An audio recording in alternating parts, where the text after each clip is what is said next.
Les amis, bienvenue, j'espère que vous allez tous très bien, très content de vous retrouver pour cette nouvelle vidéo et très content de retrouver mon camarade aussi. En plus on n'a pas discuté avant le call, donc comme ça on se lance dans le vif. J'ai envie de tout savoir sur ses vacances, sur son nouveau setup que j'ai vu en vidéo, qui a l'air assez stylé, assez quali. Stan, ça roule? Comment ça va? Et ouais, qu'est-ce que tu nous dis? Salam tout le monde, j'espère que vous allez bien et tout. Bah écoute mec, ça fait plaisir de te retrouver, ça fait plaisir de retrouver tout le monde aussi. En plus de ça, voilà, effectivement, bon tu vois, on essaie d'évoluer un tout petit peu, on essaie de se gérer, c'est important, tu vois, de ne pas rester dans le tocarisme. Parce que franchement, je dis bien, il n'y a que les tocards qui refusent de sortir de cette condition permanente. Donc du coup, franchement, ouais non, c'est vrai, j'ai essayé de me gérer un tout petit peu, voilà, un nouveau setup. Il y a aussi de la nouvelle décoration qui va arriver au courant de la saison, quelques clins d'œil par rapport à la saison passée, donc je suis sûr que dès que vous le verrez dans le background, vous allez automatiquement, voilà, ça va automatiquement cliquer dans votre tête, vous allez dire il a osé ce tocard là.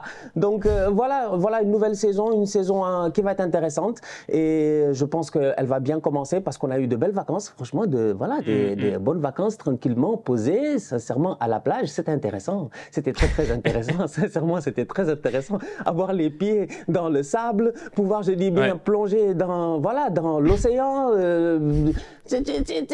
ça m'a donné du sel, tu vois. Donc je reviens assaisonné, je reviens dangereux pour cette saison. Franchement, faites attention. On a fait un peu les vacances de footballeur, hein, parce que là, notre rentrée, c'est en même temps, quoi. Je dis pas sur la qualité des vacances forcément, même si toi, ça avait l'air pas mal, mais on revient mi-juillet, quasiment début juillet, quand nos potes footballeurs reprennent le chemin des terrains d'entraînement. Donc ouais, we're back. Un peu fatigué des vacances perso, comme je te disais, je trouve les vacances ça fatigue plus que la vie quotidienne, la routine, mais on va se remettre dans le bain et du coup j'ai envie qu'on se pose un petit peu sur les gros clubs, ceux qui sont en train de faire les mercatos les plus intéressants, qu'on déroule un petit peu la liste pour voir qui va dans la bonne direction, qui est en train de réussir son mercato, qui est peut-être en train de faire le meilleur mercato estival. J'ai notre Super League habituelle, donc peut-être on peut commencer par le Real Madrid. Je sais pas, le Real c'est intéressant parce que à la fois, évidemment, avec Bellingham, je pense qu'ils ont fait un des top 3 coups de l'été. Arda Güler, en plus, qui est sorti un peu de nulle part, ça fait vraiment équipe bâtie pour le futur, qui est en train de poser la seconde pierre après celle de l'été dernier. Encore un peu plus le projet de rénovation de la Maison Blanche et des jeunes pour faire l'équipe du futur, etc. Donc tout ça, c'est cool. Maintenant, il y a quand même l'énorme point d'interrogation Kylian Mbappé et actuellement, genre en l'état, si Perez est toujours en mode on va recruter personne d'autre, limite le mercato il est fini, bah je comprends pas comment le Real Madrid va jouer sans remplacer Karim Benzema. Rossellou pas suffisant, donc pour l'instant je vois un début de mercato hyper intéressant, mais si ça en restait là, en fait, je verrais un Real peut-être plus faible que la saison dernière, avec un gros trou devant. Donc je sais pas comment toi tu vois les choses, mais peut-être on peut contraster, comparer Real et Barça. Mais ouais, sur le Real, encore le point d'interrogation, quoi. Non, moi, ça me permet, tu vois, automatiquement de pouvoir rentrer dans le vif du sujet. Comme j'ai dit, tu vois, je pense que de temps en temps, peut-être que toutes les vérités ne sont pas bonnes à entendre. Et c'est normal de vouloir protéger un tout petit peu sa chapelle, tu vois. Mais la vérité, elle est là, c'est que hier, je suis venu, j'ai osé. Moi-même, au moment d'écrire le titre, dans ma tête, je me suis dit, ils vont se fâcher. Franchement, j'ai dit mercato de pauvres, ils se sont fâchés. Pop, ils se sont fâchés. Et la vérité... Ah ouais, pour le Barça. Ouais, pour le Barça. Parce que tu me permets, en fait, de pouvoir faire ce petit comparatif-là avec le Real. En disant que oui, le Real, on a vu quand même, si on regarde ces dernières années, je dis, moi, je mets de côté les performances, même si les performances sont importantes. Mais si on regarde ces dernières années, on se rend compte quand même que c'est un Real qui est un tout petit peu dans l'anticipation. Tu vois, moi, je regarde aujourd'hui, Vinicius et Rodrigo, on les regarde, on les considère comme étant des joueurs importants dans ce vestiaire-là, des joueurs qui ont pris de l'ampleur et tout, qui sont devenus des titulaires, qui sont aujourd'hui en équipe nationale de manière régulière. Eh ben, aujourd'hui, ces joueurs-là, quand le Real allait les chercher très jeunes au Brésil, peut-être qu'on n'était pas convaincu que ça allait finir comme ça, notamment avec Vinicius, qui était un grand tocard, mais maintenant, franchement, c'est une grande star. Donc aujourd'hui, moi, je regarde ça et je me dis, il y a une évolution qui est faite. Camavinga, ils ont tenté un coup très jeune. À un moment donné, on se disait, est-ce que ça allait marcher ou pas? Aujourd'hui, on voit que le boy, il est versatile, il joue partout. Tchouaméni, la même chose. Bellingham récemment, Arda Güler et tout. Donc, je regarde ça et je me dis, OK, il y a une équipe qui est quand même consciente du fait que durant ces dernières années, ils sont passés de Isco, Ronaldo, Bale, Benzema, Sergio Ramos, machin, tout ça, etc., à une nouvelle génération qui va aujourd'hui être, comment on appelle ça, je sais pas, j'ai envie de dire chaperonné par Toni Kroos et puis Luka Modric. Donc ça, c'est une chose de dite. Tu arrives au Barça aujourd'hui et tu te rends compte que malheureusement, on est tous d'accord, malheureusement, effectivement, fair play financier, la Liga, des règles qui sont strictes et tout, mais une gestion calamiteuse, je dis bien, de Bartomeu t'amène aujourd'hui à un point où réellement tu es obligé de faire un mercato de pauvres parce que tu n'as pas forcément les moyens. Mais c'est pas parce que je dis ça que c'est péjoratif, puisque derrière je dis que c'est un mercato qui est riche d'ambition, parce que tu vois quand même que c'est un tout petit peu cohérent par rapport aux moyens qu'ils ont. C'est-à-dire qu'aujourd'hui, je suis désolé, Willou, quand tu vois la conjoncture économique, si je te donne 100 euros, 100 dollars ou quoi que ce soit, tu vas au supermarché, mais c'est toi qui es choisi. Si tu décides, je dis bien, de manger du magret de canard, du caviar et machin, etc., ben c'est sûr et certain que ton panier, il va être léger. Si tu décides peut-être de manger du riz, des nouilles, etc., et d'être un tout petit peu plus stratégique, ton panier, peut-être qu'il sera plus gros. Donc, tout est une question, je dis bien, de moyens. Le Barça aujourd'hui, ils ont les moyens, c'est ce qu'ils veulent nous dire. Mais on a tous compris. On a compris qu'il y a de l'argent, tout ça. Tout le monde a de l'argent, mais l'argent n'est pas disponible. Tu ne peux pas l'utiliser. Il y a des règles qui sont en place qui malheureusement font que tu es menotté. Mais ça ne veut pas dire que tu n'es pas cohérent. Donc, pour moi, dans la comparaison aujourd'hui, je pense que le Real fait un mercato qui, pour moi, très bon. Franchement, je trouve le mercato du Real bon. Leur seul problème, c'est que jusqu'à présent, ils n'ont pas réglé ce problème de numéro 9 parce qu'il y a le cas Mbappé, mais ça, c'est un cas qui est compliqué. Et je trouve que le Barça, avec les moyens qu'ils ont aujourd'hui disponibles, parce qu'il faut mettre le mot disponible quand même pour que les gars comprennent qu'on a capté que ça travaille en soum-soum et qu'il y a de l'argent disponible, la masse salariale a baissé, tout ça. Mais par rapport à ce qu'ils ont de disponible aujourd'hui, ils essaient de faire des coups qui sont quand même cohérents. Inigo Martinez, Gundogan, des gars que tu vas récupérer gratuitement, après tu gères le salaire et tu espères que le rendement soit bon pendant au moins 2 ans, le temps de te refaire et de retourner à la guerre. Ouais, pour Gundo, c'est sûr qu'on a parlé de Bellingham, top 3 des coups du mercato, top 3 des gros moments en tout cas de ce mercato. Gundo libre, ça c'était une sacrée pioche, en plus quelques jours après le sacre en Ligue des Champions de City, etc. C'est un moment fort de cet été, donc c'est sûr que là-dessus, très cool.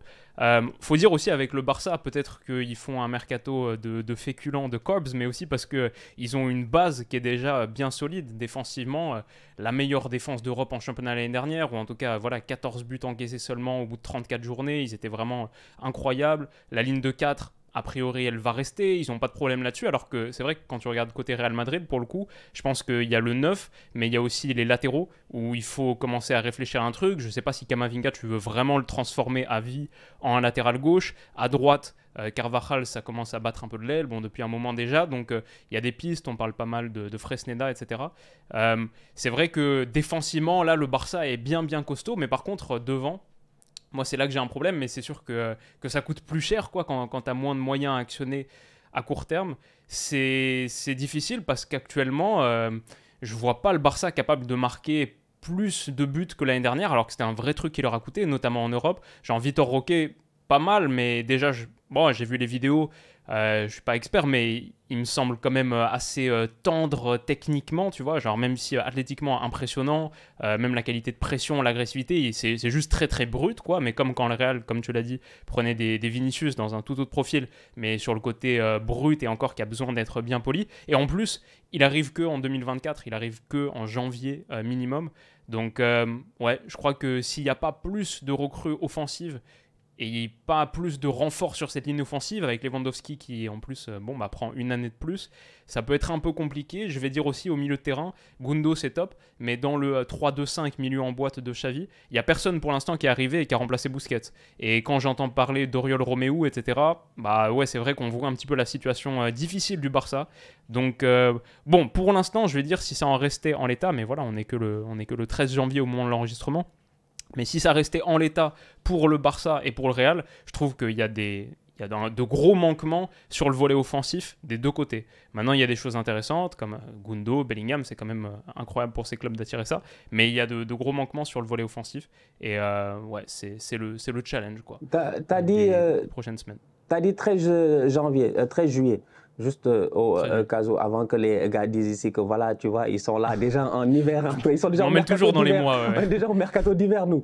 Non, on a fait la saison dans le futur. Là. Mais non, effectivement, moi je suis d'accord. Et tu vois, moi, le point sur lequel j'aimerais quand même aborder par rapport au Real et au Barça, c'est de dire en fait aujourd'hui, et je pense que c'est important, et c'est pour ça que j'ai dit que c'est quand tu es supporter de football, c'est comme dans toute chose dans la vie de temps en temps, quand il y a de la passion de temps en temps, c'est difficile d'avoir un raisonnement qui te permet de regarder la photo en fait. Tu vois, c'est très très dur. Les gars sont dans le cadre. Quand tu es dans le cadre, tu ne peux pas voir la photo. Et c'est ça, moi, je dis de temps en temps, qui nous tue, nous tous, en tant que supporters, par rapport à nos clubs. Le Barça sort d'une situation compliquée. Ça, c'est un fait. Il faut qu'il soit patient. Aurélien Roméo, mais il n'est pas un top player, on est d'accord. Franchement, on est tous d'accord. Mais c'est un gars qui peut te dépanner. Tu es arrivé là. Et ça, c'est une chose que, plus tu l'acceptes, plus tu vas avancer vite. En fait, c'est parce que de temps en temps, moi j'ai l'impression, et c'est peut-être pour ça qu'il y a des fans du Barça, ils sont convaincus que je les aime pas, que je les déteste, machin, tout ça. Alors que non, moi je dis, moi je suis comme ça, Quand j'aime bien, je dis la vérité en fait pour te dire, mon gars, c'est pas comme ça que ça doit aller, il faut avancer comme ça. Parce que moi, ce que je vois aujourd'hui, c'est un club qui est un tout petit peu pressé, mais qui est pressé pas parce que c'est leur faute, parce que c'est le Barça, parce qu'ils doivent être performants chaque année, parce qu'ils doivent faire mieux que le Real, parce qu'ils doivent revenir en Europe. Mais ça fait de telle sorte qu'ils n'ont pas cette possibilité-là de pouvoir ralentir un tout petit peu. Et en plus de ça, tu as des boys qui sont devant, qui ne sont pas performants. Tu me dis, ils ne vont pas marquer plus de buts. Mais ça tout dépend de Ansu Torres.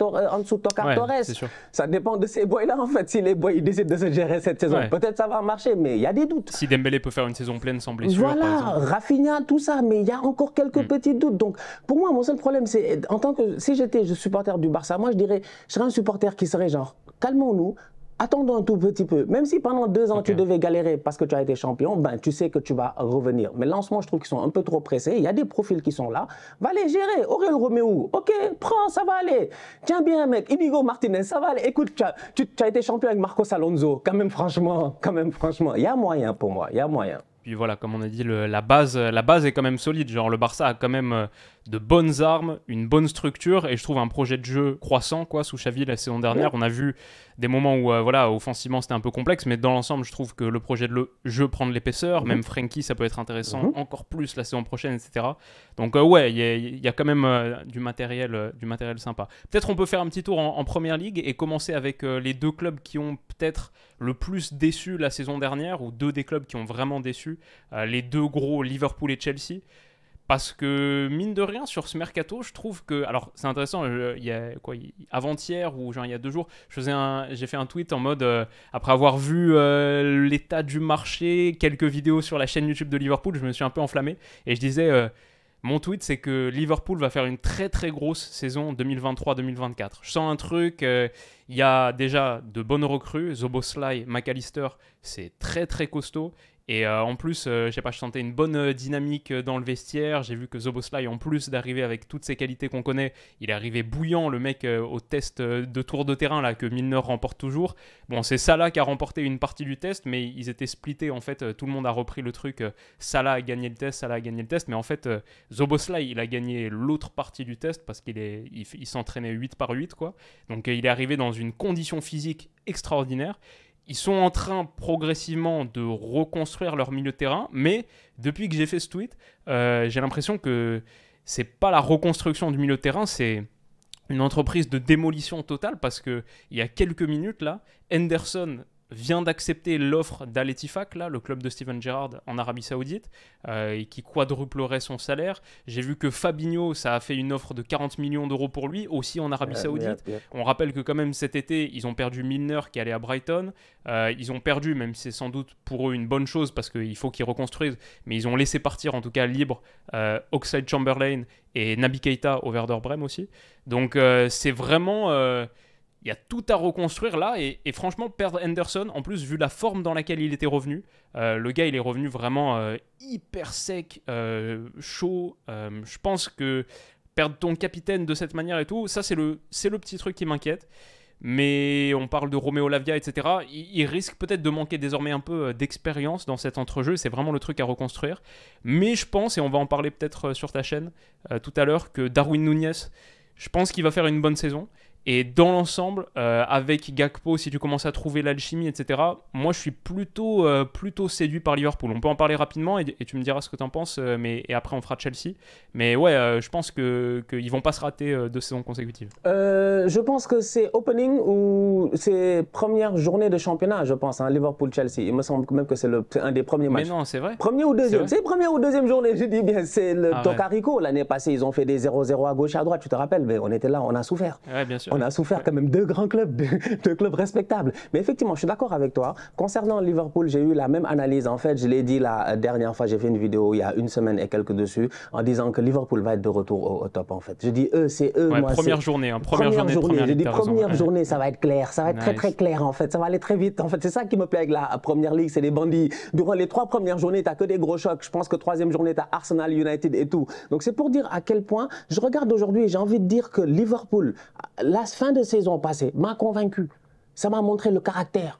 Moi, je me base toujours sur le caractère et je sais que Klopp, c'est un gars de caractère. Il lui manquait effectivement du talent. Mais ce talent-là, il l'a malheureusement perdu. Il y a des joueurs qui sont partis. Il y a une restructuration qui devait être faite. Au milieu de terrain, ce pressing-là qui était légendaire, il l'avait... Voilà, il y avait plein de choses en fait qui ont eu à partir durant ces dernières années dans le jeu de Liverpool.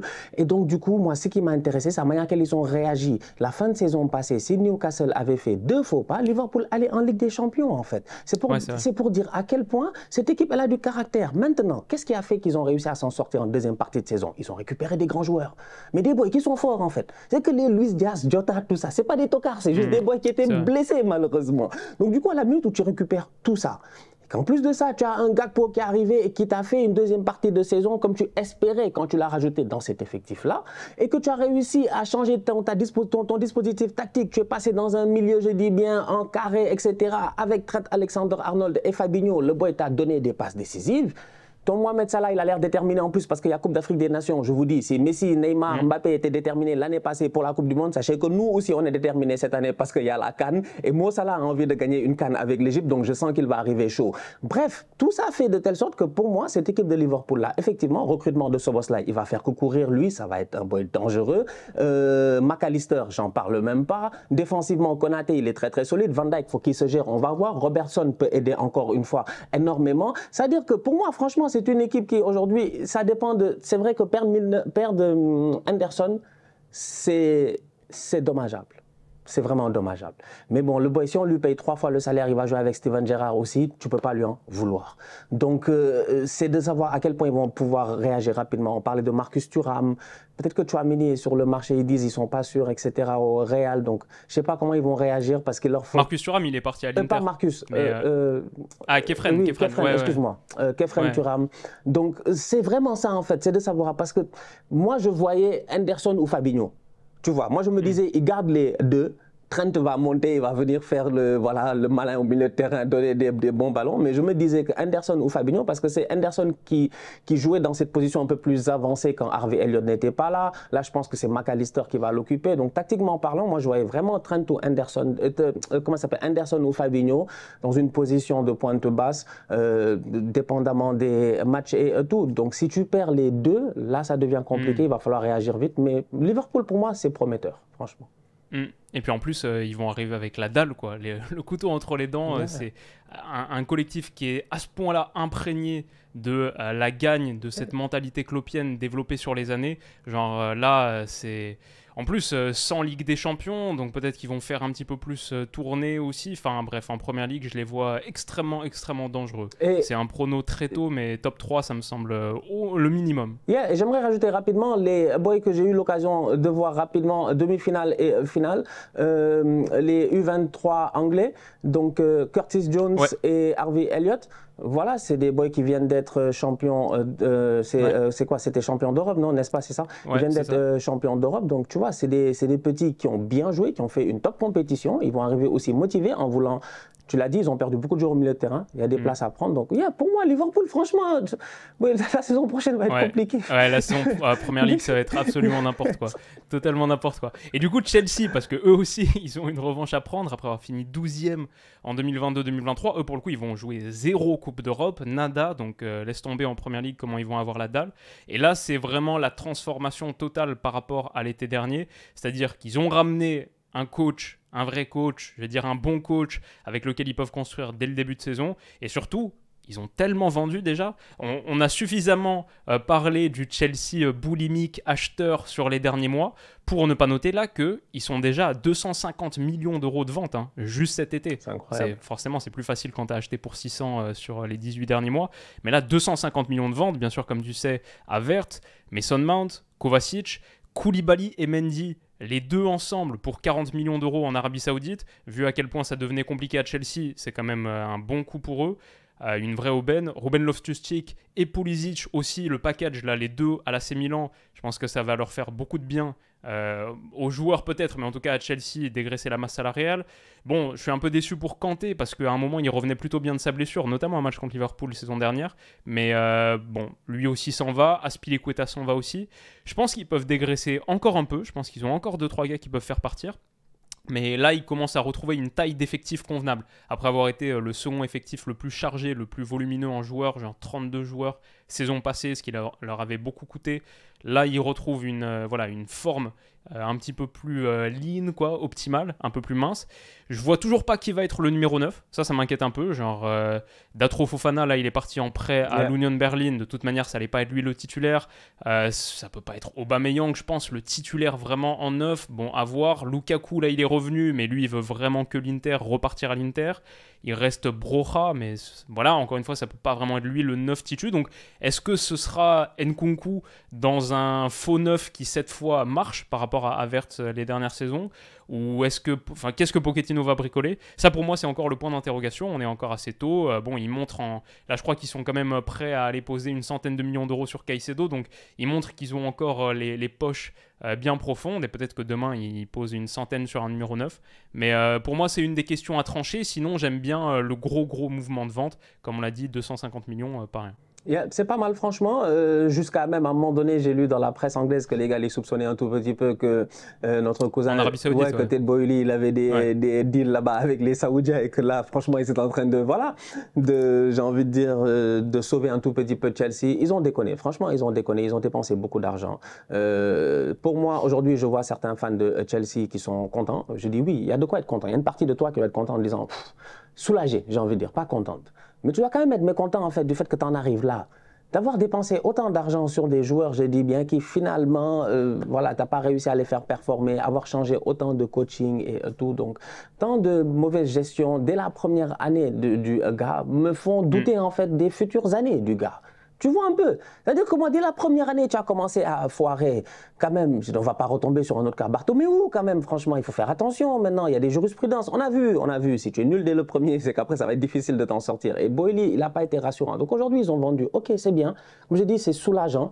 Maintenant, on va voir le futur avec Pochettino. Il a une équipe jeune. Moi, c'est ça que je trouve intéressant, en fait. Je me dis, c'est un Chelsea qui, normalement, cette saison, avec Pochettino, ils doivent la prendre sans pression. C'est une équipe qui normalement doit être difficile à jouer, ça doit être des jeunes qui ont envie de se prouver, des Levi Colwill qui va peut-être, si je ne me trompe pas, peut-être revenir, Madueke, tu vois, même c'est tout ça. Modric, tout ça, c'est des boys durant l'Euro, là, ils ont été pas mal, tu vois, c'est des jeunes, ils avaient faim. Bah, Modric avec les A, ouais, même avec l'Ukraine, là, en juin, il avait donné 2 passes D contre la Macédoine du Nord, un super dribble et tout. Moi, je l'attends vraiment, lui, ouais. Franchement, il y a de la matière. Non, c'est des boys, on sait qu'ils sont talentueux, en fait. C'est pas parce que l'année passée, ils ne se sont pas gérés en termes de structure, en termes de club, que ça veut dire qu'ils n'ont pas les ressources humaines. Ils ont les ressources humaines aujourd'hui, ils ont un effectif qui est jeune, des Fofana, tout ça. Il y a plein de boys qui doivent se prouver dans cet effectif-là, en fait. Donc, pour moi, franchement, Chelsea, c'est à voir. On va voir Pochettino, mais il a moins de pression qu'au Paris Saint-Germain.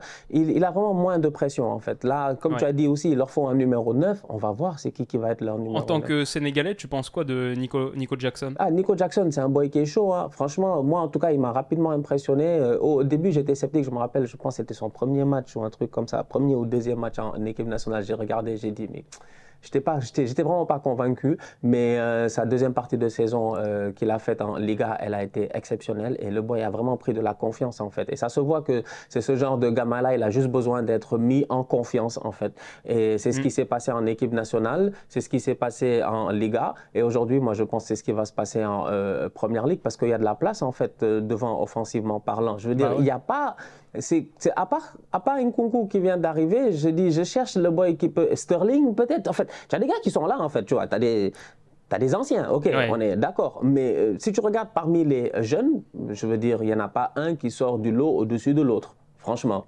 Donc, en fait, ce sera peut-être lui la pointe. Hein. Et c'est la raison. Ce sera peut-être lui la pointe titulaire finalement. Ils ont posé quoi, 37 millions dessus. Et il a fini super fort la saison. Là, je regarde sur la fin de saison en Liga.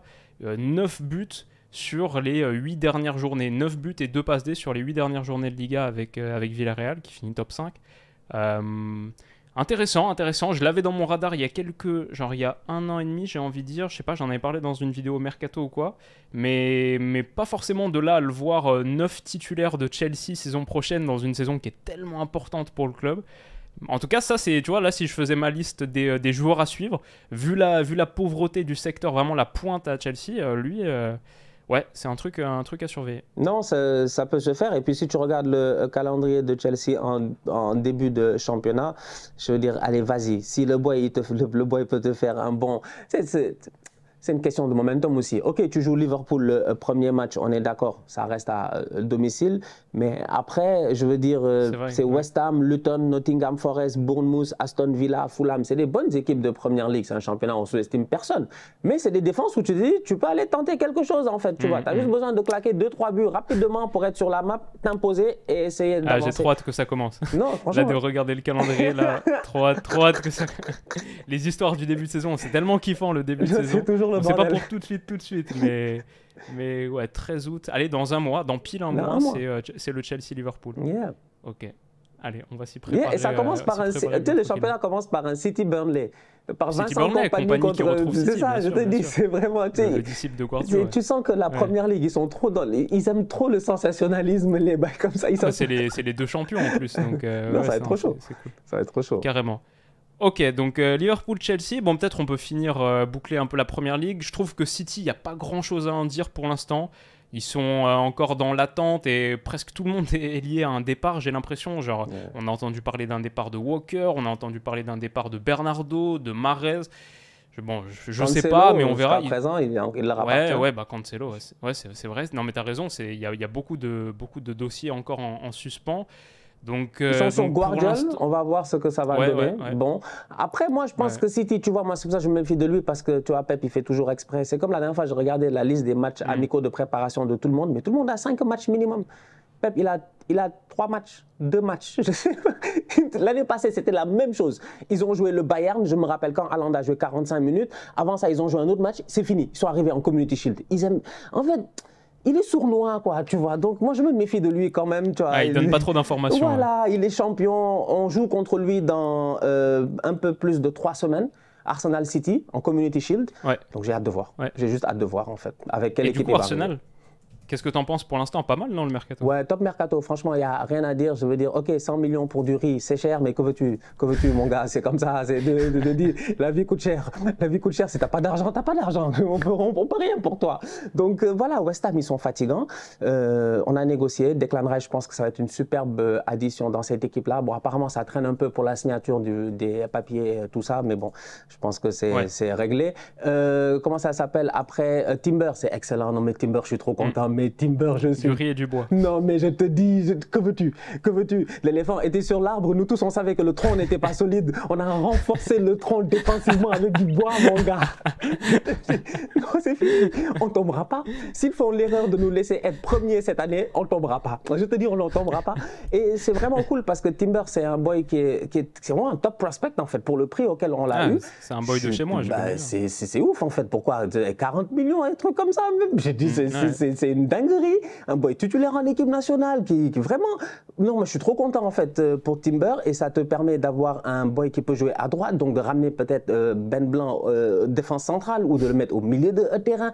C'est vraiment, ça donne beaucoup d'options à Arteta en fait. Je suis très content, à part Granit Xhaka, c'est ça, c'est le seul qu'on a perdu. On va sûrement perdre Balogun parce que bon, le petit il a envie de jouer tout ça. Kai Havertz aussi, franchement, beau recrutement, 65 et quelques millions. On peut parler du prix aussi, mais comme je dis, c'est un jeune joueur. Chelsea l'a acheté plus cher. Donc à la fin de la journée, en fait, le boy, il a eu l'occasion de gagner la Ligue des Champions, de s'aguerrir, de devenir mature et tout, tu vois. En plus, il y a un délire à Arsenal, bizarrement. Quiconque arrive, en fait, il se marie, il devient engaged. Je sais pas, Arteta, lui, Arteta a dit, c'est fini les baby gunners. Il a dit, maintenant, vous me faites des babies. Parce que là, c'est incroyable. Cet été, ils se sont tous mariés. Ils se sont tous mariés. Odegaard nous a dit qu'il est fiancé. Avant il est arrivé, il a dit il est fiancé. Gabriel, il s'est marié. Comment il s'appelle, mon gardien Ramsdale, il s'est marié. Tout le monde s'est marié, en fait, je dis bien. En ce moment, si tu es célibataire... C'est bien, avec Stan, on a les informations inside. On connaît la situation matrimoniale de tous les joueurs d'Arsenal. Si tu es célibataire, tu es sur le banc. On rigole pas avec ça chez nous, en fait. C'est le syndrome Ousmane Dembélé. Tu te maries, tu deviens fort. Il faut être en couple, en tout cas. Donc, bref, non, franchement, un bon mercato de la part d'Arsenal. Je suis rassuré. Franchement, je rentre dans la saison tranquille, mais tranquille, serein, serein, sans aucun stress. Et j'ai juste hâte de voir ce que ça va donner. Franchement, je pense que pour l'instant, vu la base solide qu'il y avait, les acquisitions qui ont été faites, j'ai même hâte de voir Havertz dans un différent rôle. Je pense quand même qu'il faut qu'il faut du renfort en pointe d'une manière ou d'une autre, parce que si Jesus se pète, ça me semble un peu complexe, ce truc dont on parlait. Mais sinon, c'est vrai que là, pour l'instant, s'il fallait attribuer le titre de meilleur mercato, ouais, Arsenal, ils en sont pas loin. Si Rice et Timber se confirment effectivement dans les jours qui viennent, comme ça devrait être le cas, vous en êtes pas loin. Beaucoup plus que d'autres, parce que United, moi, j'aimerais bien s'ils font Onana. Ça, j'en ai parlé un peu en vidéo récemment. Je pense qu'Onana, c'est parfait pour eux, avec Ten Hag, la qualité de jeu long, résistance à la pression, même pour protéger un petit peu plus la défense de la profondeur, avec les centraux qui sont bons. Ils ont enfin cette bonne charnière Varane-Lisandro Martinez, mais c'est pas non plus la plus rapide. Du coup, United, ils avaient un petit peu des soucis pour faire autre chose que du jeu direct. Genre, quand tu vas aller te poser dans le camp adverse, peut-être que tu crains un petit peu de te prendre une transition dans ton dos. Avec Onana, son placement haut, ce gardien libéraux, etc., il te protège un petit peu plus de ça. Je pense que tactiquement, ce serait une des meilleures recrues qui serait faite cet été, Onana à United. Mais Fabrizio Romano a dit que ça devait se faire hier ou aujourd'hui, jeudi 13 juillet. Et pour l'instant, ça bat un peu de l'aile. Donc j'espère pour eux que ça va se faire, surtout avec la perte de De Gea. Il faut quelqu'un de toute manière. Mount, je trouve ça peut-être un peu cher, mais c'est quand même un renfort. Et après, il faut un 9. J'ai vu que l'Atalanta était pas trop chaude sur le délire d'échanger Greenwood pour Højlund, etc., ou un prêt de Greenwood. De toute manière, Højlund, c'est intéressant, mais je sais pas si ce serait ton 9 titulaire. J'ai entendu parler de Taremi, je trouve ça ok, mais pas non plus énorme non plus. La réalité, c'est que Manchester United, leur mercato, la manière dont on l'évalue, c'est qu'il est raté, entre guillemets, parce qu'ils ont pas été rachetés à temps. Ils auraient dû être rachetés il y a un mois, peu importe par qui, mais par quelqu'un qui met les moyens. Et là, cet été, ça devait être le mercato de l'an 2 Erik Ten Hag. Ça devait être le mercato à 250 millions d'euros où tu achètes Harry Kane qui reste en Première Ligue, etc. Et au final, ils se retrouvent un petit peu dans l'attente. J'ai entendu parler d'une enveloppe totale de 100 millions pour un club comme United. Et en plus, là où ils en sont dans leur projet, c'est pas beaucoup. Surtout pas un gros club de Première Ligue. Première Ligue qui a tellement de moyens. Je veux dire, 100 millions, je pense qu'il va y avoir... 7, 8, 9 clubs de Première Ligue qui vont aller mettre plus que ça sur leur enveloppe totale cet été. Donc c'est peut-être c'est ça le souci en fait, c'est de ne pas avoir été acheté assez tôt. Mais j'espère qu'ils vont pouvoir faire avec leur enveloppe. Yeah, je suis d'accord avec toi concernant Manchester United aujourd'hui. Mais après, tu vois, moi, voilà, tu vois, Ten Hag, c'est un guerrier, quoi. C'est un bon. L'année passée, il a fait une bonne saison. Ouais. Il se requalifie en Ligue des Champions. Après, en se requalifiant en Ligue des Champions, j'ai lu un fait qui m'a paru très comique, très drôle. En fait, je me suis dit, c'est dommage, parce qu'il y a un gars qui leur coûte cher dans la masse salariale, c'est Harry Maguire. Et ils ne peuvent pas se débarrasser de Harry Maguire parce que son salaire a augmenté. Il y avait une clause dans son renouvellement de contrat qui disait que parce qu'ils sont qualifiés en Ligue des Champions, comme ils sont qualifiés en Ligue des Champions, son salaire a augmenté. J'ai lu ça, mais j'étais mort de rire. En fait, je me suis assis, je pense que j'ai eu un fou rire tout seul. Je me suis dit, mais franchement, l'agent de Maguire, c'est un truand, quoi. J'ai dit, c'est pas possible. Parce que voilà un gars, l'année passée, il a joué le premier match, le deuxième match, on lui a donné le brassard de capitaine. Lui, c'était un capitaine sur le banc. C'est le futur, c'est Sergi Roberto avant Sergi Roberto. Donc, c'était un capitaine qui est sur le banc. On savait très bien qu'il n'avait pas le niveau. La preuve, à chaque fois qu'il est rentré, il y a eu des bêtises. De Toko, l'inspiration, je dis bien, qui m'est arrivé sur place comme ça dans un débrief à cause de lui et de De Gea. Il y en a un qui est parti, l'autre, il est encore là. C'est-à-dire qu'aujourd'hui, le problème, il est simple à Manchester United, c'est que malheureusement, tu l'as dit, c'est un problème d'argent. Tout ça, c'était juste pour dire que tu as des gars qui sont là encore et que dans la masse salariale, tu es obligé de les garder. Tu ne peux pas forcément t'en débarrasser. Je pense que Donny Van de Beek, il fait partie de ces boys-là, je pense. Fred aussi, peut-être qu'il devrait partir à un moment donné. McTominay, ils ont essayé, apparemment, ils ont proposé de l'argent à McTominay pour Declan Rice, mais West Ham. Mais West Ham, ils ont dû prendre ça comme une insulte. Ils ont dû se dire, mais qu'est-ce qu'ils veulent? Ils veulent quoi? Donc, c'est pas facile. Non, c'est clair. Puis ils sont sous contrat longtemps. En plus, là, je vois Maguire et Van de Beek, les deux, c'est 2025, encore 2 ans. Et les deux avec une option supplémentaire pour 1 an. Donc, je sais pas si c'est une player option. Si c'est une option club, ça va. Mais si c'est une option que le joueur peut unilatéralement reconduire ou activer, ouais, ça, ce serait un vrai souci. Donc, non, tu as raison. Je pense que la masse salariale, elle est un peu lourde. En tout cas, au vu du budget actuel, d'en plus de propriétaires qui sont vendeurs, donc qui n'ont pas envie de lâcher non plus des centaines et des centaines de millions. Ouais, c'est le petit point d'interrogation. Au cas où ils n'ont pas une option solide en tant que neuf, c'est qu'Anthony Martial te fasse une saison pleine. Juste une saison pleine. En fait, si on peut avoir 38 matchs d'Anthony Martial en première ligue, tu vois, chaud et tout ça, là, je me dis, ah, quand même, avec des Rashford, tout, ça peut... Mais bon, écoute, faut voir. Ouais. T'es mal hein, quand t'es là à te raccrocher à une saison pleine, une grande saison d'Anthony Martial. Ça fait 9 ans. Ça fait 9 ans. Ouais, voilà. De 2015. 9 ans, vrai. Mais 2015, il est arrivé Golden Boy, je pense. Il était 2015. C'est incroyable. Ça fait longtemps, mec. Ça fait trop longtemps. Il est là. Il est juste là. Je dis, mais boy. Il a fait une grosse saison, je pense. Il dit, là, mais viens, fais ta grosse année. Je sais pas, peut-être à la fin de l'année, tu vas à l'Euro. Qui sait? Je sais pas, franchement. En tout cas, écoute, on va voir. Ouais, difficile. Et surtout difficile après avoir posé quand même des grosses sommes sur le mercato estival dernier. Les 100 millions sur Anthony, même Casemiro, même si c'est une très bonne prise. Et on va en parler sur ta chaîne dans quelques minutes. En gros, on va faire le top 10 des recrues de l'été dernier, pas en notre estimation, mais en gros le top 10 de celles qui ont coûté le plus cher et donner notre avis sur chacune. Donc rendez-vous sur la chaîne de Stan dans quelques temps pour ça. Je vais dire le PSG, alors c'est très contrasté parce que c'est un peu comme souvent à Paris, dans le sens des arrivées, c'est un peu excitant, même si ça c'est pas forcément gage de réussite. On se souvient il y a quelques étés, ou même il y a 2 ans, quand ils prennent Messi, Hakimi, Donnarumma, Sergio Ramos, Wijnaldum et qui font la grande photo de famille là, le meilleur mercato de l'histoire sur le papier. Bon, au final, on sait comment ça a tourné. Mais actuellement, sur les arrivées, moi quand je vois des gars comme Skriniar, libre, Lucas Hernandez, Ugarte, même si ça me semble cher, Kang In Lee, dont j'ai parlé, que j'ai un peu découvert quand j'ai fait l'analyse sur ma chaîne, ces 4 gars-là, c'est que des profils agressifs, énergiques, intenses, qui font les courses sans ballon, et ça me semble être un bon pas dans l'idée de transformer la mentalité du Paris Saint-Germain et son identité collective. Moi, je veux dire, en vrai, j'irai encore plus loin. Moi, je pense que le club, il a besoin d'un hard reset, quoi, de vraiment faire table rase totalement, et s'il y a possibilité de vendre, de sortir du club, Neymar, qui apparemment physiquement est revenu en difficulté, Verratti aussi, encore capable de moments de lumière, de génie, etc. Mais je pense que le club a tellement besoin de passer à autre chose, de couper un peu les têtes des grandes stars, que ça me déplairait pas de voir ces gars-là sortir. Et puis je continue de changer la mentalité avec des gars battants, tueurs, où personne se voit plus gros que le club, où personne se voit trop confortable aussi, parce qu'ils ont ce statut qui fait qu'ils sont là depuis longtemps, qu'ils ont la hotline avec Al Khelaifi, etc. Finalement, le PSG, je vois ce qui se fait un peu de loin, comme ça, petit à petit, et je me dis qu'on peut arriver à la fin de ce mercato et le trouver vraiment réussi, si, dans le sens des départs, ils bossent bien aussi, parce que là, il y a pas mal de gars qui sont revenus de prêt. Je vois qu'il y a encore Kurzawa qui a encore 1 an de contrat. En fait, tous ceux que je vais citer, ils ont encore 1 an de contrat au PSG. Kurzawa, Paredes, Wijnaldum, Draxler, effectivement, Icardi, tous les fantômes du passé, quoi, ils sont revenus hanter les couloirs du Parc des Princes. Et à un moment... peut-être qu'Icardi, ça va bientôt se faire à Galatasaray, mais à un moment, il faut move on, quoi. Il faut réussir à sortir tout ça pour donner plus de temps aux nouveaux, et même à un Marco Asensio qui est arrivé libre. Ça, c'était plutôt une bonne prise aussi. 27 ans, il a encore potentiellement des choses à apporter.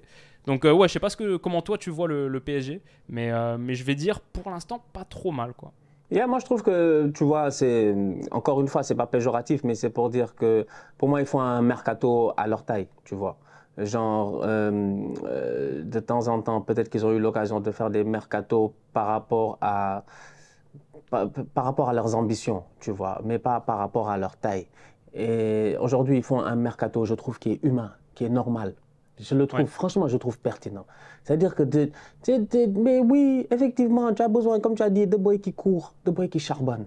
C'est ça dont tu as besoin aujourd'hui. Tu as besoin de jeunes, en fait, qui n'ont pas d'histoire pour venir écrire une histoire. En fait, c'est aussi simple que cela, en fait. Tu allais trop chercher des gars, ils ont trop gagné, ils n'en ont rien à faire, ils ont déjà écrit leur histoire, c'est des légendes, il leur manque une statue peut-être pour certains et tout. Tu viens les ramener chez toi, ils essayent, ils goûtent un tout petit peu, après, voilà, ils font pas plus d'efforts. Alors que là, les boys comme Lee, mais je te dis, il y a plein de boys qui sont allés recruter, tu sais que c'est des boys qui sont pertinents. Et en plus de ça, même dans l'effectif, il y a des jeunes aussi qui sont pertinent. Et tu vas chercher... Zahir Emery, la deuxième saison, j'ai hâte de voir ça par exemple. Franchement, et là tu vas chercher un coach qui sait travailler avec les jeunes et un coach qui a gagné aussi, ça c'est important. Et un coach qui a une philosophie de football, qui est une philosophie de football, qu'on le veuille ou non, qui est quand même offensive. Il pousse, il va chercher en fait lui, il s'en fout. Donc pour la première fois durant ces dernières années quand même, je me dis ton club est allé chercher un gars qui a un pédigré, un grand pédigré, franchement même. Ça ne veut pas dire que les autres n'avaient pas de pédigré. Les autres en avaient. Mais c'est juste différent. C'est que là, tu en as un qui a un pédigré, mais un pédigré qui a été prouvé offensivement, qui a coaché des grands clubs, qui a coaché des grands joueurs, équipe nationale. C'est le premier à avoir gagné la Ligue des Champions depuis Ancelotti. Exactement, en fait. C'est-à-dire que lui, il est venu et il n'a pas peur d'attaquer et tu sais qu'il va garder le ballon. C'était différent de ce que tu avais avec Unai Emery, c'est différent de ce que tu avais avec Pochettino, c'est différent de ce que tu avais avec Thomas Tuchel. Tous ces gars-là, en fait, c'était totalement différent. Lui, on connaît tous sa philosophie. On sait que Paris, normalement, l'année prochaine, c'est 70% de possession de balle minimum. Il n'y a même pas de rigolade avec ça. Ils vont garder le ballon, ils vont sortir sur toi à des moments où tu ne vas même pas comprendre. Parce que c'est déjà clair. Il a besoin de soldats pour exécuter ça. Ça, pour le moment, le recrutement, il est pertinent. Skriniar, c'est pertinent. Lucas Hernandez, c'est pertinent. Il faut juste croiser les doigts que les boys, ils ne se blessent pas, mais sur le papier, c'est pertinent.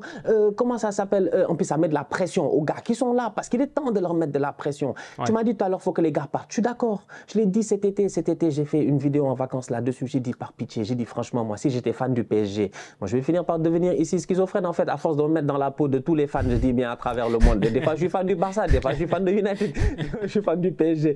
Si j'étais fan du PSG, mais mon plus gros souhait serait que cet été, tout le monde parte.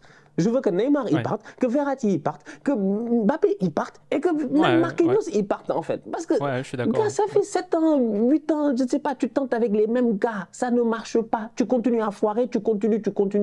Franchement, je suis désolé. Il me semble que depuis que je suis petit, on me dit qu'il n'y a que les imbéciles qui ne changent pas. Donc à un moment donné, je dis bien, mentalement parlant même, ça doit être saoulant de recommencer la même recette constamment. Donc tu veux un changement, tu as un bon coach, tu as un recrutement pertinent, tu as des jeunes, laisse-les jouer, tente le coup.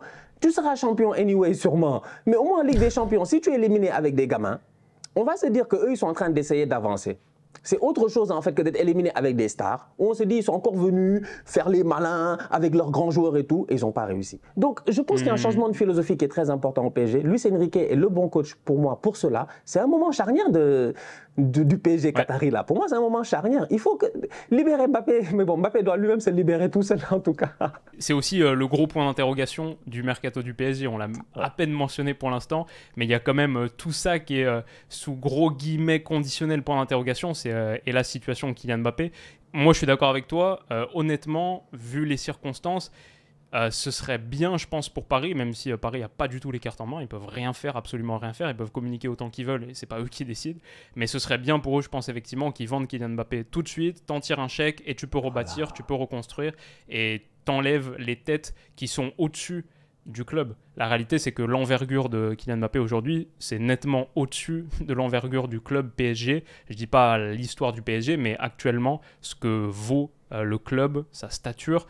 Et tu as mentionné un truc qui est assez intéressant, je trouve, des trop grands joueurs qui ont été pris parce que le club était un peu impatient, voulait grandir trop vite. Et pourtant, c'est un peu un contraste, c'est un peu un paradoxe.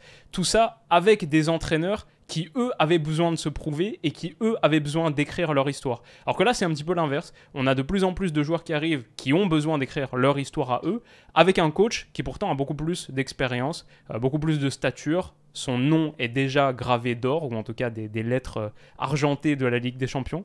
Donc c'est un petit peu une stratégie différente qui commence. On va voir ce que ça va donner de facto sur le terrain. Effectivement, est-ce que si les cadres restent, les Neymar, Verratti, Marquinhos, Mbappé, si cette ossature, cette structure-là reste, est-ce que tu as vraiment l'espace mental pour commencer à développer une nouvelle identité à voir. Je pense qu'effectivement, il faudrait qu'il y en ait quelques autres qui partent.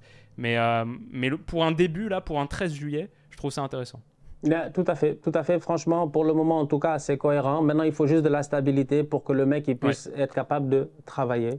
Et de la sérénité aussi. Et la sérénité, tu vois que dans tous les autres clubs, tu vois que ça commence à travailler, c'est tranquille. Ancelotti, il est en train de taffer. Xavi, il est en train de taffer. Arteta est en train de taffer. Bon, Pep Guardiola, la semaine passée, il était à Silverstone. Il peut faire ce qu'il veut, lui. Dans tous les cas, on sait qu'il va nous fatiguer. Donc, tu sais que les gars sont quand même dangereux, en fait. Et l'année prochaine, le PSG, encore une fois, on va les attendre, tu vois. L'année passée, déjà, ça a été compliqué dans le même groupe avec le Benfica, non, si je ne me trompe pas, et tout. Ouais.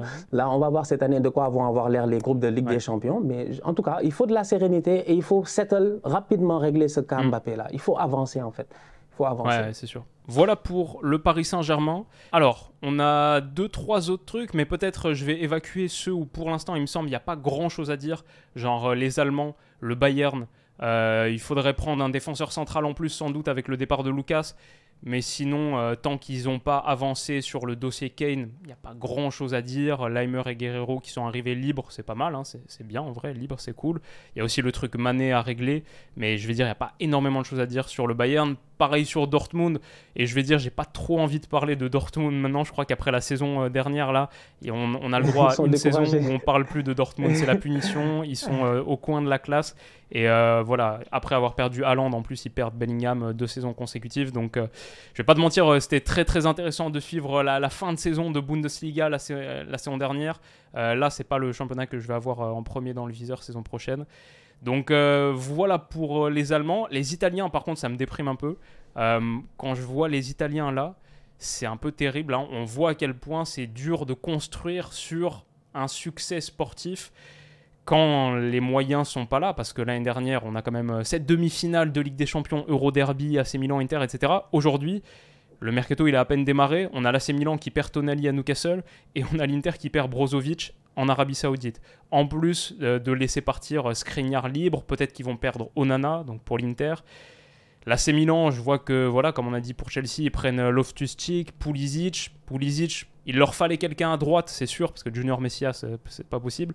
Mais je sais pas si c'est vraiment lui qu'il leur fallait, donc un petit peu inquiet pour les Italiens, à part peut-être Naples. Naples, quelque part, pour l'instant, De Laurentiis, il tient bon sur Osimhen.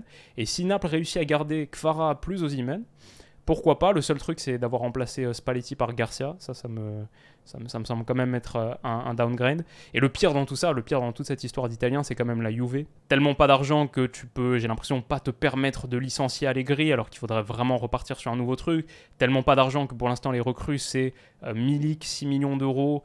Et Timothy Weah pour 11, un truc comme ça. Enfin, vraiment, la Juve, c'est assez dramatique. Rabiot, renouvellement de Rabiot, 1 an, ils ont augmenté son salaire, je pense, un truc du genre, ouais, ça, un an de la fin. C'est compliqué. Ils ont prolongé Alexandro en plus, que je comprends pas du tout. Je croyais que c'était une blague quand j'ai vu ça. Ouais, difficile, hein. Difficile pour les Italiens. Et on verra. Quand est-ce que Zidane va arriver là-bas? Mais Zizou, il peut aller sauver les gars. Zizou, il va venir sauver les gars un peu, quand même, leur donner un peu d'espoir au moins. Parce que vraiment, avec Allegri, c'est pas facile. C'est pas facile, quoi. C'est pas facile. En plus, il y a des jeunes, en plus, hein. Il y a des jeunes pertinents là-bas. Les jeunes, la saison passée, les Fagioli, tout ça, là, il y a plein de petits boys pertinents. Là, ils vont peut-être perdre Chiesa aussi. On va voir. Moi, j'ai dit, si Newcastle, ils font Chiesa, c'est eux les vrais bandits. Oh là là. Chiesa, Tonali et Barella, dont on parlait à une époque. Les 3 top italiens, des 3 grands clubs italiens, des 3 sœurs, là, t'imagines? Non. Et justement, on peut parler un petit peu de Newcastle, parce que dans mes top 3 coups du mercato pour l'instant, j'ai parlé de Bellingham, j'ai parlé de Gundogan. Je mettrai un autre milieu de terrain, c'est Tonali à Newcastle. Pas forcément parce que c'est un coup dans le sens où ils l'ont pas pris pour cher, c'est quand même 70 millions d'euros, donc ils ont posé les moyens, mais pour moi c'est un coup dans le sens où pour un club comme Newcastle, réussir à prendre Tonali, un des top 3 meilleurs joueurs sur la saison passée, un des top 3 potentiels du foot italien, au milieu de terrain pour sûr, je veux dire de l'AC Milan, énorme joueur qu'ils leur prennent. Pour moi c'est un moment un peu charnière du club Newcastle et du projet Newcastle. On sait qu'Eddie Howe, il avait dit « Je veux prendre que des gars qui améliorent mon 11 ». Ils étaient partis sur cette base où ils avaient quand même fait des recrues onéreuses, mais correctes, rationnelles, sensibles. Ils sont encore là-dessus, mais prendre ce gars-là à l'AC Milan, moi, ça me fait un peu penser à quand City avait réussi à prendre Tevez à Manchester United en 2009. T'arraches un gros joyau, un gros crack, à un club historique qui jamais, genre l'AC Milan, jamais ils auraient pensé se faire prendre un de leurs joueurs leurs plus importants par Newcastle. Il y a quelques années, t'imagines, c'est un moment tellement fort pour un club qui avait bien besoin de se renforcer dans l'entrejeu. Et quand je pense à un Bruno Guimaraes, Tonali, peut-être Longstaff, Joelinton s'il recule, enfin il y a tellement de trucs à faire à Newcastle et c'est costaud pour eux. Tu as dit un truc pertinent, c'est le temps. C'est le temps que ça a pris aujourd'hui à Newcastle d'être arrivé à cette table-là, en fait, tu vois. C'est-à-dire que il y a 2-3 ans, quand Guimaraes quitte Lyon, il va là-bas, tu te dis, écoute, ils ont tenté un coup, c'est un boy qui est pertinent, qui est intéressant, mais tu t'attends à ce que ce soit un club de première ligue de plus haute volture, peut-être, qui aille chercher ce genre de profil-là. Et c'est eux qui sont allés le chercher. Aujourd'hui, on voit le joueur qu'il est devenu. Franchement, un top player, en fait, dans cette équipe-là. Maintenant, tu rajoutes Tonali et c'est fou parce qu'il y a quelques années, on ne pensait pas que Newcastle et l'AC Milan, ils discutaient même. En fait, ces deux gars, tu ne pensais pas, ils discutent. Franchement, je suis désolé, en fait, ils ne parlent pas ensemble, en fait. Ils parlent pas. Moi, je ne parle pas à des gars qui jouent en D1, je ne sais pas, malaisienne. Je suis désolé, avec tout le respect que j'ai pour le championnat malaisien, on ne discute pas avec eux. On ne se connaît pas, on ne se croise pas. Donc, tu ne penses pas que les gars peuvent se croiser même. Aujourd'hui, Tonali, il n'a pas quitté l'AC Milan pour aller à Arsenal, pour aller à United, pour aller à City, pour aller à Tottenham, pour aller à Chelsea, pour aller à Liverpool. Il a quitté l'AC Milan pour aller à Newcastle. Et ils sont venus, ils ont mis le cash et ils recrutent de manière cohérente. Et ça continue Moi, je crois que Newcastle, c'est le club dans lequel moi je signerais. Hein. Si on m'approchait là, bon, il y en a quelques autres qui sont sympas, mais le projet, il est trop excitant. Ça reste un club historique quand même à la base. St. James Park, c'est une folie, encore plus en ce moment. Il y a tout à faire, tu es bien payé. Franchement, c'est un projet hyper séduisant pour un joueur. Il y a un très bon coach aussi, donc non, moi je m'inquiète encore. Une autre équipe, je m'inquiète cette année, je pense qu'ils vont faire une belle saison. Encore, ils vont faire une très belle saison, Newcastle. Ouais. Et peut-être un petit mot pour Brighton aussi. Brighton et Tottenham, on peut finir par ça. Brighton, c'est intéressant parce que tout ce qui touche à De Zerbi, et moi j'ai confiance, ils vont quand même perdre sans doute McAllister et Caicedo sur le même été. Donc c'est un truc à voir. Mais de ce que j'ai vu, ils ont pas peur de réinvestir. Ils ont posé 20 millions sur le gardien d'Anderlecht, là, qui apparemment est très bon, notamment au pied vers Bruggen. 34 sur l'attaquant brésilien de Watford, Pedro. Donc bon, on va voir ce que ça va donner. Mais Brighton, j'aimerais bien peut-être en faire une petite vidéo, rentrer un petit peu plus dans le détail. Parce que j'ai vu les buts de la fin de saison dernière, les frappes d'Enciso notamment, bien sûr, Mitoma sur le côté gauche. Des moyens, tout à construire, déjà une base formidable. Brighton, c'est kiffant. Et Tottenham, eux, ils ont beaucoup de choses à faire. Je veux dire, Salomon et Maddison, pas mal. Maintenant, la grosse question pour eux, c'est... Déjà, il faut des défenseurs. Et puis, c'est qu'est-ce qui va se passer avec Kane. J'ai un peu peur pour Tottenham, hein, pour être honnête, parce que eux, sans Kane, ça va être terrible, quoi. Yeah, moi, Tottenham, franchement, écoute... Voilà, quoi. Voilà, je souffle. On va finir je souffle parce que je me rends compte que, écoute, Tottenham, tout le monde les laisse tomber. Mais regarde-moi l'autre, Spider-Man. Spider-Man, la dernière fois, Tom Holland, il est venu, il a fait une entrevue pour dire que lui, c'est un grand fan de Tottenham et qu'il souhaite à Harry Kane et à Son Heung-min de quand même quitter Tottenham, d'aller peut-être au Real, de gagner une Ligue des Champions. Il n'y a même pas une semaine, le gars, on dirait que lui, je ne sais pas, il a des amnésies, je dis bien, des amnésies de super-héros, des amnésies d'Avengers. Il vient s'asseoir, il n'y a même pas une semaine, on lui dit, tu es fan de quel club? Il dit, ouais, moi, je suis fan du Barça maintenant. Tu vois, Tottenham, c'est qu'il n'y a que Tottenham qui faire ça, c'est difficile. J'avais pas vu ça. Non, c'est dur, Tottenham, je te dis, c'est dur. Donc là, tout est une question de Harry Kane. En fait, là, ils doivent partir. Moi, j'attends. Hein. Là, tu sais, qu'est-ce qui m'intéresse? C'est que on est jeudi, je pense c'est mardi prochain ou même cette semaine, hein, normalement, que Harry Kane devait report on duty aujourd'hui. Ils vont en tourner, je pense, cette semaine-là, dans les 3-4 prochains jours. Mais est-ce qu'il prend l'avion ou pas? En fait, il faut que ce soit clair. Franchement, moi, je veux savoir. Est-ce qu'il va aller de l'autre côté de la terre alors qu'il doit peut-être aller au Bayern, je ne sais pas, en pré-saison? C'est toute une question de Harry Kane. Et à la minute où il part, ça laisse un club qui est vraiment, j'ai envie de dire, nu, en fait. Voilà, ça va être, ils vont être laissés à nu, ça va être difficile. Donc, on va voir. On va voir ce que ça donne. Et Brighton aussi, j'ai hâte de voir. Ouais, De Zerbi, j'ai vu quelques bons prospects et tout. Je sais qu'ils vont investir l'argent. Moi, j'aime bien Brighton parce que je sais qu'ils vont nous ramener des boys à la Football Manager. Tu vois, ils vont nous ramener un gars qu'on sait, c'est dans 2 ans, il va être très fort. Tu vois, c'est ça qui est cool avec Brighton. Donc, j'ai hâte de voir eux aussi cette saison, comment ils vont s'en sortir. Eh bien écoutez, voilà les amis, je pense qu'on a fait un bon petit tour d'horizon, quasiment 1 heure. J'espère que la vidéo de retour vous aura plu. On n'a même pas parlé du championnat saoudien, c'est peut-être eux les grands gagnants du mercato.